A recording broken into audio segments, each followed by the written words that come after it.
World Class Championship Wrestling, also known as World Class Wrestling Association, was an American professional wrestling promotion which was located in Dallas and Fort Worth, Texas. Originally owned by promoter Ed McLemore, by 1966 it was run by Southwest Sports Incorporated, whose president Jack Atkinson was better known as wrestler Fritz von Erich. Beginning as a territory of the National Wrestling Alliance, it went independent in 1986 in a bid to become a major national promotion, but was unsuccessful in its attempts and eventually went out of business in 1990.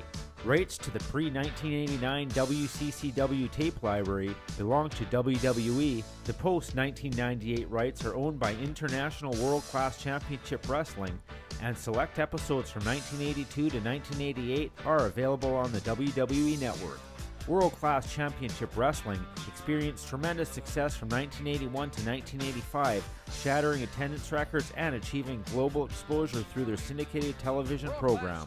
Bookers Ken Mantell, David Von Erich, Gary Hart, Bruiser Brody, and Kevin Von Erich provided fans with hard-hitting action centered on the popular Von Erich brothers and a cast of devious villains. Storylines during this time followed a consistent theme of friendship and betrayal, with the top villains being first presented as friends to the Von Erich family, only to betray them months or even years later.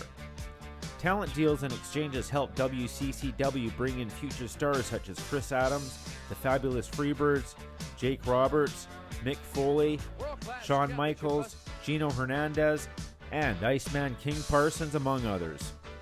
World Class Championship Wrestling was a member of the NWA and was originally known as Big Time Wrestling until 1982, when Atkinson decided that the name of his federation needed to be changed. Mickey Grant, who headed the production of its telecasts, suggested the name World Class. WCCW operated its enterprise in Dallas, Texas, and held wrestling events at the Reunion Arena and mostly at the famed Sportatorium, located just south of downtown Dallas, which was also a well-known boxing arena, as well as the one-time home to the famous Big D Jamboree.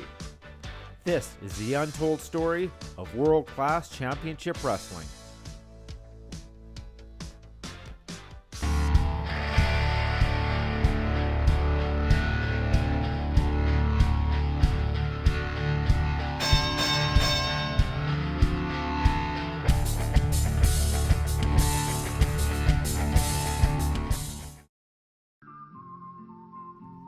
It was 1882. Old West outlaw Jesse James is shot in the back of the head and killed by Robert Ford in St. Joseph, Missouri. Thomas Edison flips a switch to the first commercial electrical power plant in the United States, lighting 1 square mile of Lower Manhattan, which is considered by many as the day that began the electrical age. The first United States Labor Day parade is held in New York City, and in Dallas, Texas. In April of 1882, a collar and elbow best 2 out of 3 falls match, John O'Brien, champion of the South and West, faced John McMahon, champion of the country, which would mark the first professional wrestling match ever held in the area. Through the late 1800s to the early 1900s, professional wrestling could mostly be viewed at carnivals as a sideshow. In the late 1920s, former boxer Dandy Dick Griffin began promoting both boxing and wrestling cards in the Dallas area. In 1922, Dick Griffin lost a match against Frankie Garcia because he simply refused to fight. In January 1940, Ed McLemore applied for a license to promote boxing in Dallas under the name of the Sportatorium Boxing Club. The previous boxing matchmaker Dick Griffin was apparently letting his license expire, and McLemore wanted to take advantage of the possibilities in the fistic field. He wouldn't stage any programs if Griffin did, in fact, apply and obtain a license. In 1966, Fritz von Erich and Ed McLemore, owner of the Dallas Sportatorium, bought the Dallas-Fort Worth Wrestling Office, breaking away from the Houston Wrestling Office, which was managed by Paul Bosch. In 1969, Fritz von Erich took sole control over the office after McLemore died of a heart attack, and also gained ownership of the Dallas Sportatorium. Initially playing his longtime role of a snarling, goose-stepping Nazi monster heel, and sometimes teaming with brother Waldo, Fritz turned babyface in late 1966 and began feuding with Gary Hart and his stable of wrestlers. The feud between Hart and Fritz, and even his sons, would continue on and off for more than 2 decades.